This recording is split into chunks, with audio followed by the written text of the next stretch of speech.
And this episode is sponsored by HelloFresh. With HelloFresh, you get fresh, pre-portioned ingredients and seasonal recipes delivered right to your doorstep. Count on HelloFresh to make home cooking easy, fun, and affordable. That's why it's America's #1 meal kit. Getting a home-cooked meal on the table every day is an accomplishment worth celebrating. HelloFresh makes eating well easier with many family-friendly, calorie-smart, pescatarian, and veggie options every week. Plus, every recipe includes fresh produce sourced directly from farmers. And most importantly, you can save some time because HelloFresh offers a wide variety of quick and easy recipes, including 20-minute meals, easy cleanup, and low prep options. And that's my personal favorite. During a busy week, I love having something quick and easy to go to. So get the new year kicked off the right way. Go to HelloFresh.com, use the code MrMakeItHappen16 for up to 16 free meals and 3 surprise gifts. That's HelloFresh.com, code MrMakeItHappen16 for 16 free meals and 3 gifts.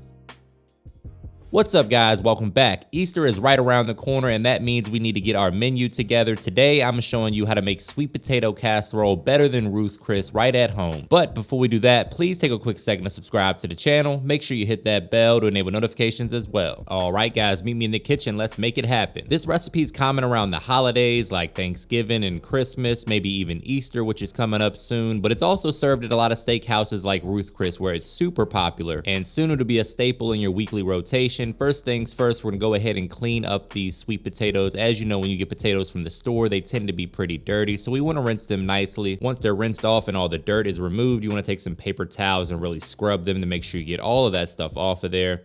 We're gonna pop these in the oven and bake them today because roasted sweet potatoes retain a lot of the natural sugar that you lose when you boil potatoes. So that's what we're gonna do today. We're gonna preheat the oven to 400 degrees, poke some holes into the sweet potatoes, and then place them on an aluminum foil lined baking sheet and pop them in the oven for about an hour to an hour and 15 minutes, really until they're fork tender is what you're looking for.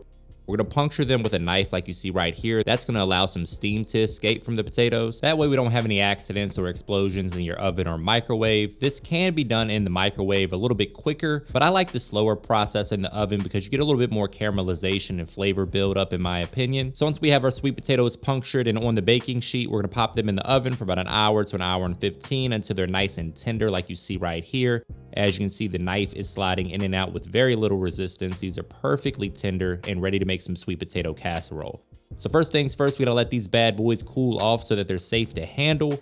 I'm gonna slice them down the middle like so, pop them open and let some steam escape so that they can begin the cooling process. That way they're safe to handle. Trust me guys, take it from somebody that's burned their hands one too many times. You definitely wanna let them cool off a bit before you start working on them. Quick reminder guys that all the specific measurements and ingredients can be found in the description box below, so don't forget to check that out. After your potatoes are done with timeout and they've cooled off, it usually takes about 5 to 10 minutes. We're gonna go ahead and get started on our casserole. For that, you're gonna need white sugar, brown sugar, some flour, vanilla extract, melted butter, and a couple eggs. You're also gonna need a pinch of salt, and we're gonna add a lemon to the party. We're gonna use a little bit of lemon zest to really brighten things up a bit. Trust me on that one. Next, we're gonna break out a mixing bowl and start to dump our sweet potatoes into the mixing bowl. That way we can mash it up and start to make our casserole. I like to start with a spoon or a rubber spatula to begin the process of mashing the sweet potatoes, and then eventually we'll switch to the hand blender. Next, we're gonna add in that melted butter, followed by 1 cup of white sugar and 1 cup of brown sugar. As always, guys, you can taste as you go and adjust the flavor to your preference. If that's too sweet, you can scale back on the sugar, or if it's not sweet enough and you're a savage, you can add a little bit more. We're gonna go ahead and fold all of that into the sweet potatoes and then begin seasoning to taste here in just a moment.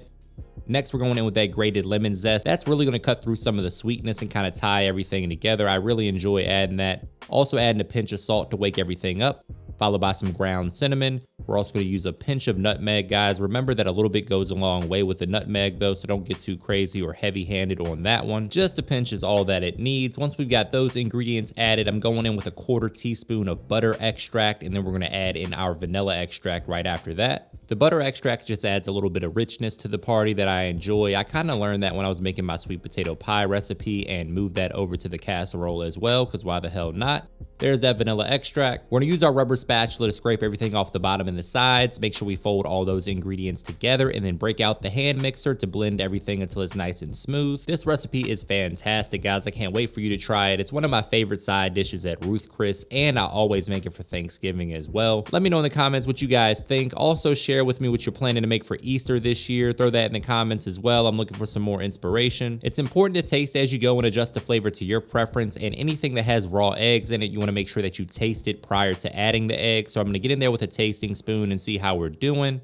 Make any adjustments as needed. Then we're gonna go ahead and add in the all-purpose flour. That's gonna thicken things up a little bit and give it that casserole consistency that we're looking for. Make sure you use that rubber spatula occasionally to scrape the sides and the bottom of your mixing bowl. That way you ensure all the ingredients are evenly distributed and well combined. Speaking of all the ingredients, we got one last thing that we need to add. We're gonna go ahead and add in those 2 beaten eggs. That's gonna thicken things up even more, give us a nice casserole consistency.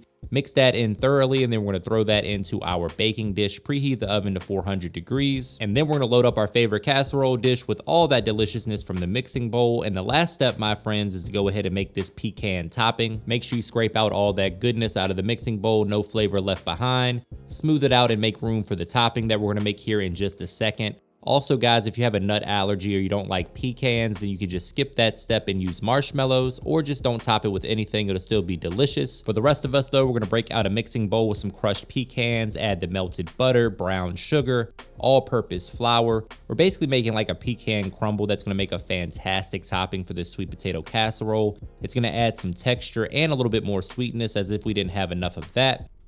I didn't use the right size mixing bowl, so I'm gonna add it to a larger mixing bowl. Don't be a fool like me. Make sure you got some room to mix in there. I'm gonna scrape all the goodness out of that smaller one into the larger one and then mix everything together. There we go. You can do this with your hands as well, or a rubber spatula works great. Once you have everything evenly distributed, we're gonna go ahead and top our casserole with that.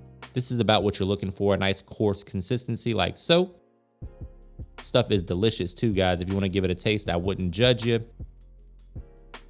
Next, we're gonna line a baking sheet with aluminum foil, set our casserole dish on that baking sheet. That way, if there's anything that spills over, we catch it and doesn't end up burning up at the bottom of our oven. Go ahead and top the entire casserole dish with that pecan topping. Pop that in a 400-degree oven for about 20 to 25 minutes, or until the top is set and nice and brown.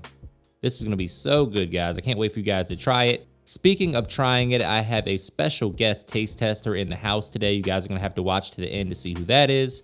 Fresh out of the oven, say it with me, guys, looking good. Now we need to go ahead and break out a spoon for the taste test, and it's not gonna be me today. First dibs is going to my good friend, Kimmy. You guys probably already follow her on Instagram and TikTok. I've linked to all of her social media in the description box below, so check her out as well. We have a very special collab coming for you guys right before Easter. We're making a banana pudding pound cake, so let me know in the comments if you're excited about that. And that, my friends, is a spoon drop recipe. Let me know what you think in the comments. Give your boy a thumbs up, hit that subscribe button and the bell to enable notifications, and as always, thank you for your support.